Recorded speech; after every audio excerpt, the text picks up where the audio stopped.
विज्ञान एक निरंतर चलने वाली प्रक्रिया है।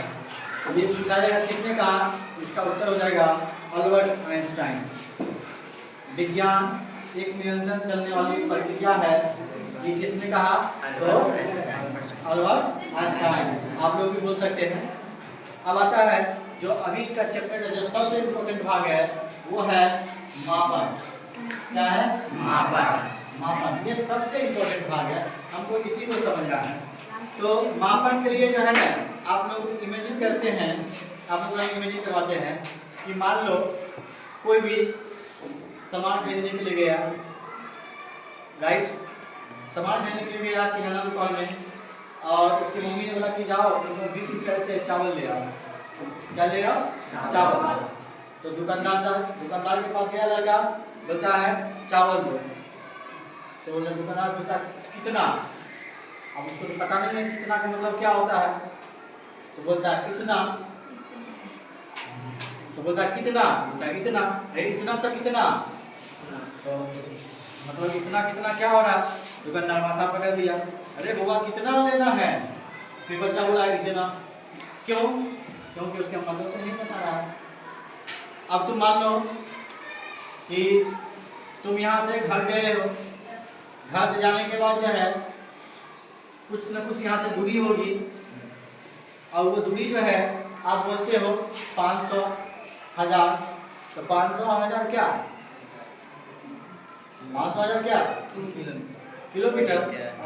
अरे 1000 किलोमीटर तो दिल्ली पहुँच जाओगे। मीटर। हाँ, तो मीटर होगा।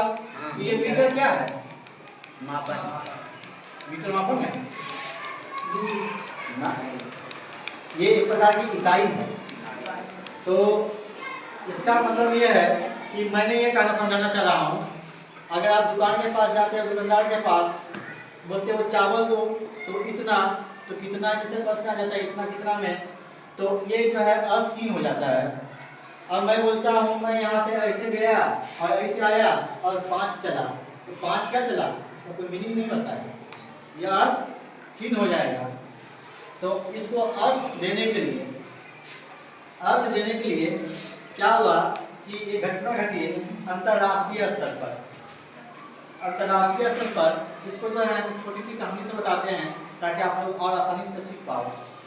जैसे एक काम करते हैं कि 5 लड़के जरा जाओ, आ जाओ 5 लोग जल्दी से आ जाओ।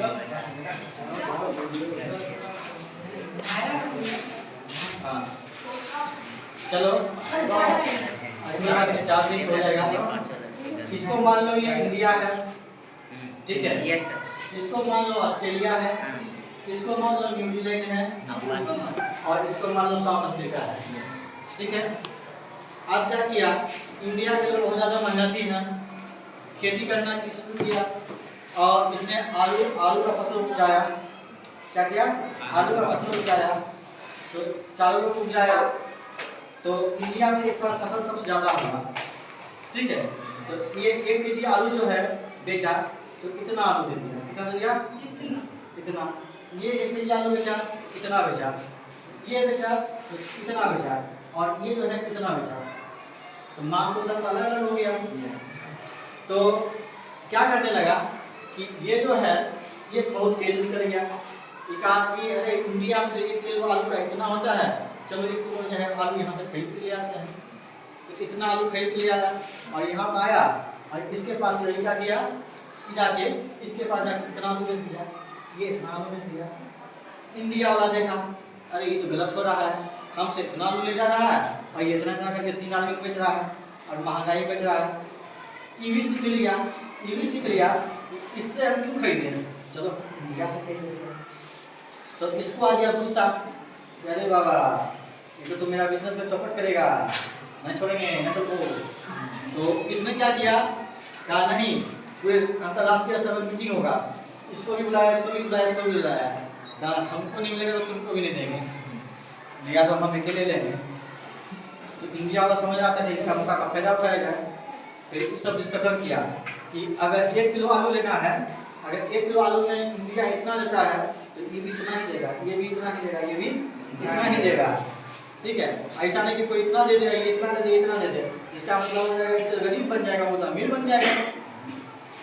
ठीक है, तो अंतरराष्ट्रीय स्तर पर क्या किया गया कि मापन को जो है सभी जगह पर एक समान लाने के लिए एक व्यवस्था लाया, और एक व्यवस्था लाने के लिए उसको क्या किया, समान हो जाए। अगर 1 केजी इतना होता है तो पूरे दुनिया में चले जाओ तो 1 केजी उतना ही होगा, उससे ज़्यादा नहीं होगा और कम भी नहीं होगा। ठीक है, वो अलग बात है कि बंगाल जो है थोड़ा सा चोरी कर लेते हैं, राजू फिर दूसरी बात है। बटखारा कम ले लिया, लिख दिया 1 केजी निकल, उसमें है 900 ग्राम का।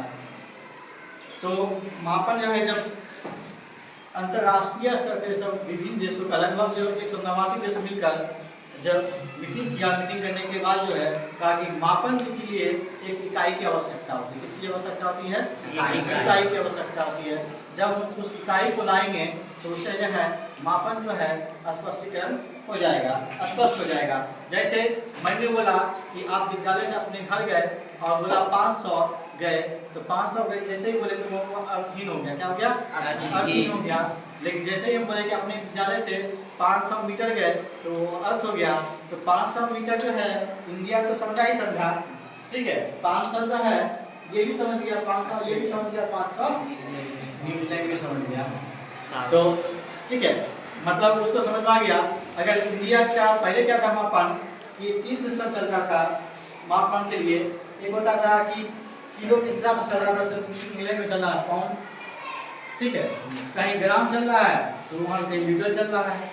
ठीक है, अब जैसे मान लो कि तुमसे एग्जाम्पल में हम एक बात बोलेंगे कि तुम जाओ एक दुकान में जहाँ फल मूल मिलता है, वहाँ पे 1 किलो केला खरीद लिया। कैसे? 1 किलो केला।